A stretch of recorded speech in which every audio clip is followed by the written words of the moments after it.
Hello friends, कैसे हो आप। उम्मीद करती हूँ आप सब लोग सही होंगे। आज हमारी कहानी है गरीब किसान की। एक गांव में एक अमीर जमींदार रहता था। उसे अपने पैसों पर बहुत घमंड था। जितने अधिक उसके पास पैसे थे उतना ही वह बहुत कंजूस भी था। अपने खेतों में काम करने वाले किसानों से वह खूब मेहनत करवाता, मगर पगार उसे कौड़ी भर भी न देता। मजबूर गरीब किसान मन मारकर उसके खेत में काम करते। उसी गांव में रामू नामक एक किसान भी रहता था। उसके पास थोड़ी सी ज़मीन थी। उसी में वह खेती बाड़ी कर अपने और अपने परिवार का गुजारा कर लिया करता था। रामू बड़ा मेहनती था। वह दिन भर अपने खेत में काम करता और अपनी मेहनत के दम पर इतनी फसल प्राप्त कर लेता कि वह अपने परिवार के लिए 2 वक्त की रोटी जुटा सके। गांव के बाकी किसानों के पास रामू के मुकाबले अधिक ज़मीनें थीं। वह रामू की मेहनत देखकर हैरान होते कि इतनी सी ज़मीन में वह इतनी फसल कैसे उगा लेता है। एक साल गांव में भयंकर सूखा पड़ा। बिना बारिश के खेत खलियान सूखने लगे। गरीब किसानों के पास सिंचाई की कोई व्यवस्था न थी। सिंचाई के लिए बारिश पर ही निर्भर थे, इसलिए उनकी सारी फसल बर्बाद हो गई। रामू के साथ भी यही हुआ। अपने छोटे से खेत में भी किसी तरह अपने परिवार का पालन पोषण कर रहा था। अब उनके सामने भूखे मरने की नौबत आ गई। मजबूरी के कारण वह गांव के जमींदार के पास कर्ज मांगने गया।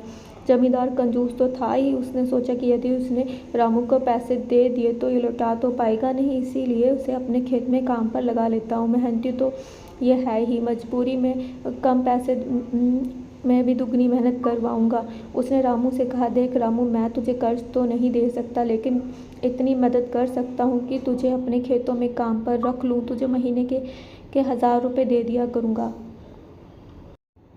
पर मालिक, दूसरे किसान तो 2000 रुपये पाते हैं। जमींदार बोला, करना है तो कर, वरना मेरे पास किसानों की कमी नहीं है। मजबूर रामू क्या करता, हामी भरकर घर लौट आया। अगले दिन जमींदार के खेत में काम करने लगा। मेहनती तो वह था ही।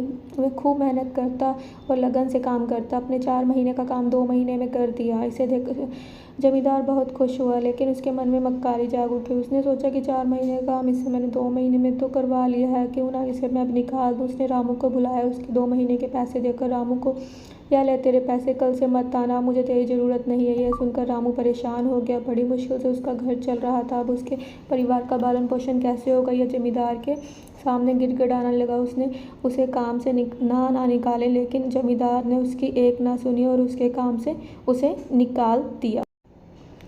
रामू आंखों में आंसू लेकर घर लौटा। फिर से रात भर उसे नींद नहीं आई। सुबह उठकर उसने फैसला किया कि वह फिर से जमींदार के पास जाएगा।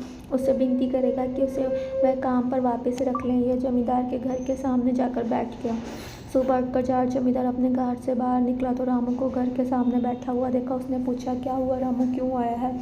रामू जमींदार के पैरों पर पड़ा और गिड़गिड़ाते हुए बोला, मुझ पर दया कीजिए मालिक, मुझे काम पर रख लीजिए, मेरा परिवार भूखा मर जाएगा।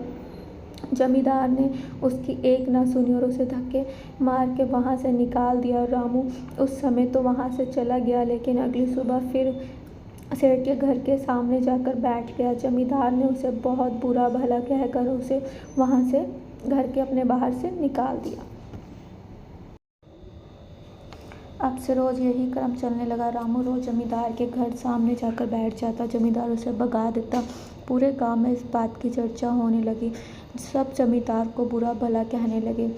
तंग आकर जमींदार ने सोचा, क्यों ना कुछ दिन परिवार सहित दूसरे गांव में चला जाऊं। मुझे घर पर ना देखकर रामू यहाँ आना बंद कर देगा। अगले दिन वह परिवार सहित दूसरे गांव में अपने रिश्तेदारों के पास चला गया। 10-15 दिन रिश्तेदारों के घर रहने के बाद जब वह अपने घर लौटा तो मोहन को अपने घर के सामने बैठा नहीं पाया। वह मन ही मन खुश हुआ, चलो उससे पीछा छूटा, लेकिन वह चकित भी हुआ कि आखिर रामू ने आना बंद क्यों कर दिया। उसने गांव वालों को बुलाकर पूछा तो पता चला रामू घायल और अपने पैरों पर अपने घर पर पड़ा हुआ है। जमींदार ने पूछा, क्या हुआ है उसे। एक जमींदार ने कहा, मालिक, जब आप दूसरे गांव में चले गए थे तब भी रामू आपके घर के सामने आकर बैठता था। एक दिन आपका घर खाली देखकर कुछ चोर चोरी के इरादे से आपके घर में घुसे, लेकिन रामू की नज़र में आ गए। रामू ने उसकी अपनी जान की परवाह किए बिना उनसे उलझ के और भगा दिया। उसी बीच हुई हाथापाई के कारण रामू घायल हो गया। यह जानकर जमींदार को खुद पर शर्म आने लगी कि उसने रामू के साथ कितना बुरा किया, लेकिन उसके बाद भी रामू उसके घर चोरी होने से बचाने के लिए चोरों से से उछल गया। वह पछताने लगा। उसने रामू के घर जाने का फैसला किया। वह रामू के घर पहुंचा तो देखा कि रामू बड़े दयनीय अवस्था में चारपाई पे पड़ा हुआ है। उसके बच्चे भूख से बिलख रहे हैं। यह देख जमींदार का दिल भर उठा। उसने रामू से अपने किए की माफ़ी मांगी, इसका इलाज करवाया और ठीक होने के बाद अच्छी पगार के साथ उसे अपने काम पर वापस रख लिया। इस कहानी से हमें यह शिक्षा मिलती है कि कभी किसी के साथ कोई बेईमानी नहीं करनी चाहिए। अगर आपको ये वीडियो अच्छा लगा तो प्लीज़ लाइक एंड सब्सक्राइब ज़रूर कर दीजिएगा। आई होप सो आपको ये वीडियो पसंद आया होगा।